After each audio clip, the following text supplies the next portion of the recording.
ಶ್ರೀ ಗಣಪತಿ ಶಾರದಾ ಗುರುಭ್ಯೋ ನಮಃ. ಯತ್ರ ಯೋಗೇಶ್ವರ ಕೃಷ್ಣೋ ಯತ್ರ ಪಾರ್ಥೋ ಧನುರ್ಧರಃ ತತ್ರ ಶ್ರೀ ವಿಜಯ ಭೂತಿರ್ಧ್ರುವ ನೀತಿರ್ಮತಿರ್ಮಮ. ಶ್ರೋತೃಗಳಿಗೆ ಶ್ರೀ ಅಳಸಿಂಗರಾಚಾರ್ಯ ವಿರಚಿತ ಶ್ರೀ ವ್ಯಾಸ ಮಹರ್ಷಿ ಪ್ರಣೀತ ಶ್ರೀಮನ್ ಮಹಾಭಾರತದ ಶಾಂತಿ ಪರ್ವದಲ್ಲಿ ಜ್ಞಾನ ಸಾಧನೆಗೆ ಉಪಾಯಗಳು ಎಂಬ 256ನೆಯ ಅಧ್ಯಾಯಕ್ಕೆ ಸ್ವಾಗತ. ಆಗ ಶುಕನು ವ್ಯಾಸರನ್ನು ಕುರಿತು, ಜನಕ, ಎಲ್ಲ ಧರ್ಮಗಳಿಗಿಂತಲೂ ಉತ್ತಮವಾದ ಧರ್ಮವಾವುದು? ಆ ಧರ್ಮ ಸ್ವರೂಪವನ್ನು ನನಗೆ ತಿಳಿಸಬೇಕು ಎಂದನು. ಅದಕ್ಕೆ ಆ ವ್ಯಾಸಮುನಿಯು, ಕುಮಾರ, ಪುರಾತನ ಮಹರ್ಷಿಗಳಿಂದ ವಿಧಿಸಲ್ಪಟ್ಟ ಸರ್ವೋತ್ತಮ ಧರ್ಮವನ್ನೇ ನಿನಗೆ ತಿಳಿಸುವೆನು. ಸಾವಧಾನವಾಗಿ ಕೇಳು. ತಪ್ಪು ದಾರಿಯಲ್ಲಿ ಹೋಗುವ ಮಕ್ಕಳನ್ನು ತಂದೆಯು ಹೇಗೋ ಹಾಗೆ ಮನುಷ್ಯನು ಬುದ್ಧಿಯನ್ನು ಕೆಡಿಸತಕ್ಕ ಇಂದ್ರಿಯಗಳನ್ನು ಸರ್ವ ಪ್ರಯತ್ನದಿಂದ ಅಡಗಿಸಿ ಸದ್ವಿಷಯಗಳಲ್ಲಿ ತಿರುಗಿಸಬೇಕು. ಹೀಗೆ ಮನಸ್ಸನ್ನು, ಇಂದ್ರಿಯಗಳನ್ನು ಯುಕ್ತವಾದ ಮಾರ್ಗದಲ್ಲಿ ನಿಲ್ಲಿಸುವುದೇ ಉತ್ತಮವಾದ ತಪಸ್ಸು. ಇದೇ ಎಲ್ಲ ಧರ್ಮಗಳಿಗಿಂತಲೂ ಮೇಲಾದ ಪರಮ ಧರ್ಮವು. ಮನಸ್ಸನ್ನು, ಇಂದ್ರಿಯಗಳನ್ನು ಬುದ್ಧಿಯಿಂದ ಅಡಗಿಸಿ ವಿಷಯ ಚಿಂತೆಗೆ ಒಳಗಾಗದೆ ತನ್ನಷ್ಟಕ್ಕೆ ತಾನು ತೃಪ್ತನಾಗಿರಬೇಕು. ಸ್ವೇಚ್ಛೆಯಿಂದ ಪ್ರವರ್ತಿಸತಕ್ಕ ಆ ಇಂದ್ರಿಯಗಳನ್ನು ಯುಕ್ತವಾದ ನೆಲೆಯಲ್ಲಿ ನಿಲ್ಲಿಸಿಟ್ಟರೆ ಆಗ ನಿತ್ಯವಾದ ಆ ಪರಮಾತ್ಮನನ್ನು ನೀನು ಕಾಣಬಹುದು. ಮಹಾತ್ಮರಾದ ಬ್ರಾಹ್ಮಣರು ಹೊಗೆ ಇಲ್ಲದ ಅಗ್ನಿಯಂತೆ ಪ್ರಕಾಶಿಸುವ ಪರಮಾತ್ಮನನ್ನು ಕಾಣಬಲ್ಲರು. ಅನೇಕ ಶಾಖೆಗಳಿಂದಲೂ ಫಲ ಪುಷ್ಪಗಳಿಂದಲೂ ತುಂಬಿದ ದೊಡ್ಡ ವೃಕ್ಷವು ತನ್ನಲ್ಲಿರುವ ಹೂಗಳ ಮತ್ತು ಹಣ್ಣುಗಳ ನೆಲೆಯನ್ನು ತಾನು ತಿಳಿಯಲಾರದಂತೆ ಆತ್ಮನು ಕೂಡ ಜನ್ಮಾದಿ ವಿಕಾರಗಳಿಗೆ ಈಡಾಗುತ್ತಿರುವ ತನ್ನನ್ನು ಕುರಿತು ತಾನು ಎಲ್ಲಿಂದ ಬಂದವನು, ಎಲ್ಲಿಗೆ ಹೋಗತಕ್ಕವನು ಎಂಬುದನ್ನು ಅರಿಯಲಾರನು. ಆದರೆ ಆ ಆತ್ಮನಿಗಿಂತಲೂ ಬೇರೆಯಾಗಿ ಆ ಶರೀರದಲ್ಲಿಯೇ ಅಡಗಿರತಕ್ಕ ಅಂತರಾತ್ಮನು ಸಮಸ್ತವನ್ನು ಕಾಣಬಲ್ಲನು. ಜ್ಞಾನವೆಂಬ ದೀಪದಿಂದ ತನ್ನ ಆತ್ಮವನ್ನು ತನ್ನಲ್ಲಿಯೇ ತಿಳಿಯಬಹುದು. ಅದರಂತೆ ನೀನು ನಿನ್ನ ದೇಹವನ್ನೇ ನಿನ್ನನ್ನಾಗಿ ತಿಳಿಯದೆ ನಿನ್ನಲ್ಲಿರುವ ಆತ್ಮ ಸ್ವರೂಪವನ್ನು ತಿಳಿದಾಗಲೇ ಸರ್ವಜ್ಞನೆನಿಸುವೆ. ಹಾವು ತನ್ನ ಪರೆಯನ್ನು ಸುಲಿದು ಬಿಸುಡುವಂತೆ ಪಾಪಗಳನ್ನೆಲ್ಲ ನೀಗಿದ ಮನುಷ್ಯನು ಆತ್ಮಜ್ಞಾನದಿಂದ ಜನನ ಮರಣಗಳೆಂಬ ನಿರ್ಬಂಧಗಳನ್ನು ತಪ್ಪಿಸಿಕೊಳ್ಳುವನು.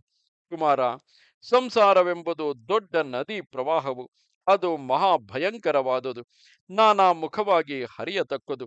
ಮಾಯೆಯೇ ಅದರ ಉತ್ಪತ್ತಿ ಸ್ಥಾನವು, ಮನಸ್ಸು ಅದರ ಸಂಕಲ್ಪಗಳು ಅದರ ತೀರಗಳು. ಆ ಪ್ರವಾಹವು ಜಗತ್ತನ್ನೆಲ್ಲ ತನ್ನಲ್ಲಿ ಕೊಚ್ಚಿಸಿಕೊಂಡು ಹೋಗುತ್ತಿರುವುದು. ಪಂಚೇಂದ್ರಿಯಗಳೇ ಅದರಲ್ಲಿ ಇರತಕ್ಕ ಮೊಸಳೆಗಳು, ಲೋಭ ಮೋಹಗಳೇ ಅದರ ಮೇಲಿನ ಜೊಂಡುಗಳು, ಕಾಮ ಕ್ರೋಧಗಳೆರಡು ಅದರೊಳಗಿನ ಹಾವುಗಳು. ಸತ್ಯವೇ ಅದರ ತೀರ್ಥವು, ಅಸತ್ಯವೆಂಬುದು ಅದರಲ್ಲಿರುವ ದೊಡ್ಡ ಕಮರಿ.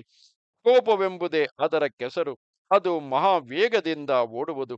ಕರ್ಮ ವಾಸನೆ ಎಂಬ ಅಗಾಧವಾದ ಆಳವುಳ್ಳದ್ದು. ಆತ್ಮ ನಿಗ್ರಹವಿಲ್ಲದವರಿಗೆ ಅದನ್ನು ದಾಟುವುದು ಅಸಾಧ್ಯವು. ಕೋರಿಕೆಗಳೆಂಬ ಮಹಾನರಕಗಳಿಂದ ತುಂಬಿದ ಆ ನದಿಯನ್ನು ನೀನು ಬುದ್ಧಿ ಎಂಬ ಹಡಗಿನಿಂದ ದಾಟಬೇಕು. ಜಗತ್ತು ಮತ್ತು ಅದರ ಅಂಗಗಳು ಆ ನದಿಯು ಪ್ರವೇಶಿಸುವ ಸಮುದ್ರವು. ಜಾತಿ ವ್ಯಕ್ತಿಗಳು ಅದರ ಆಳವು. ಜನನವೇ ಆ ಸಂಸಾರ ನದಿಯ ಉಗಮವು. ಮಾತುಗಳೇ ಅದರ ಸುಳಿಗಳು. ಪ್ರಾಜ್ಞರೇ ಅದನ್ನು ದಾಟಬಲ್ಲರು. ನೀನು ಶಾಂತ ಮನಸ್ಕನಾಗಿ ಆ ನದಿಯನ್ನು ದಾಟಿದಾಗ ಶುದ್ಧನಾಗುವೆ. ಕುಮಾರ, ಉತ್ತಮ ಬುದ್ಧಿಯಿಂದ ಬ್ರಹ್ಮಜ್ಞಾನವನ್ನು ನೀನು ಸಾಧಿಸಬಹುದು. ನೀನು ಸಮಸ್ತ ಕ್ಲೇಶಗಳನ್ನು ದಾಟಿ ಪ್ರಸನ್ನ ಮನಸ್ಕನಾಗಿ ಪರ್ವತದ ಮೇಲೆ ನಿಂತವನು ಕೆಳಗಿರುವ ಭೂತಗಳನ್ನು ನೋಡುವಂತೆ ಈ ಲೋಕವನ್ನು ನೋಡುತ್ತಿರು. ಕೋಪ ಹರ್ಷಗಳಿಗೆ ಒಳಗಾಗದೆ ಕ್ರೂರ ಬುದ್ಧಿಯಿಲ್ಲದೆ ಇದ್ದರೆ ನೀನು ಸಮಸ್ತ ಭೂತಗಳ ಉತ್ಪತ್ತಿ ವಿನಾಶಗಳನ್ನು ಕಾಣಬಲ್ಲೆ. ವಿದ್ವಾಂಸರು ಅಂತಹ ಜ್ಞಾನವುಳ್ಳವನನ್ನೇ ವಿಶೇಷವಾಗಿ ಗೌರವಿಸುವರು. ತತ್ವದರ್ಶಿಗಳಾದ ಮುನಿಗಳು ಆ ಸಂಸಾರ ನದಿಯನ್ನು ದಾಟುವುದೇ ಸರ್ವೋತ್ತಮ ಧರ್ಮವೆನ್ನುವರು. ಕುಮಾರ, ಉತ್ತಮವಾದ ಆ ಆತ್ಮಸ್ವರೂಪವನ್ನು ಕುರಿತು ನಿನಗೆ ನಾನು ಈಗ ತಿಳಿಸಿದೆನು. ಈ ಜ್ಞಾನವನ್ನು ಸಿಕ್ಕಿದವರೆಲ್ಲರಿಗೂ ಉಪದೇಶಿಸಬಾರದು. ತಂದೆಯು ಮಗನಿಗೂ, ಗುರುವು ಶುದ್ಧನೂ ವಿಧೇಯನೂ ಆದ ಶಿಷ್ಯನಿಗೂ ಹೇಳಬಹುದು. ವತ್ಸ, ಇದು ಎಲ್ಲ ರಹಸ್ಯಗಳಿಗಿಂತಲೂ ದೊಡ್ಡ ರಹಸ್ಯವು. ನನಗೆ ಅನುಭವಸಿದ್ಧವಾದ ಆ ಆತ್ಮಜ್ಞಾನವನ್ನೇ ನಿನಗೆ ಹೇಳಿದೆನು. ಬ್ರಹ್ಮವೆಂಬುದು ಗಂಡೂ ಅಲ್ಲ, ಹೆಣ್ಣೂ ಅಲ್ಲ, ನಪುಂಸಕನೂ ಅಲ್ಲ. ಅದಕ್ಕೆ ಸುಖವೂ ಇಲ್ಲ, ದುಃಖವೂ ಇಲ್ಲ.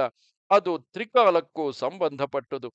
ಈ ಬ್ರಹ್ಮ ವಿಷಯವಾದ ಸ್ವರೂಪ ಜ್ಞಾನವು ಉಂಟಾದ ಮೇಲೆ ಪುರುಷನಿಗಾಗಲಿ ಸ್ತ್ರೀಗಾಗಲಿ ಪುನರ್ಜನ್ಮವಿರದು. ಪುನರ್ಜನ್ಮ ನಿವೃತ್ತಿಗಾಗಿಯೇ ಈ ಧರ್ಮವು ವಿಧಿಸಲ್ಪಟ್ಟಿದೆ.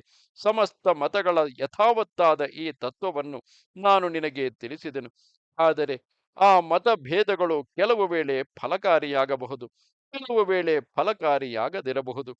ಈಗ ನಾನು ಹೇಳಿದ ಉಪದೇಶಗಳು ಎಂದಿಗೂ ವಿಫಲವಾಗುವವಲ್ಲ. ತನ್ನಲ್ಲಿ ಪ್ರೀತಿಯುಳ್ಳವನು, ಗುಣವಂತನು, ಜಿತೇಂದ್ರಿಯನು ಆದ ಶಿಷ್ಯನಾಗಲಿ ಪುತ್ರನಾಗಲಿ ಈ ಉತ್ತಮ ಧರ್ಮವನ್ನು ಕುರಿತು ಪ್ರಶ್ನೆ ಮಾಡಿದಾಗ ಅವರಿಗೆ ಮನಸ್ಸಂತೋಷದಿಂದ ಈ ವಿಷಯಗಳನ್ನು ಯಥಾವತ್ತಾಗಿ ತಿಳಿಸಬೇಕಾದುದು ಗುರುವಿನ ಕರ್ತವ್ಯವು. ಇದು 256ನೆಯ ಅಧ್ಯಾಯವು. ನಮಸ್ತೆ ಶಾರದೆ ದೇವಿ, ಕಾಶ್ಮೀರ ಪುರವಾಸಿನಿ. ತ್ವಾಮಹಂ ಪ್ರಾರ್ಥೆಯೇ ನಿತ್ಯಂ, ವಿದ್ಯಾದಾನಂಚ ದೇಹಿಮೆ. ನಮಸ್ಕಾರ.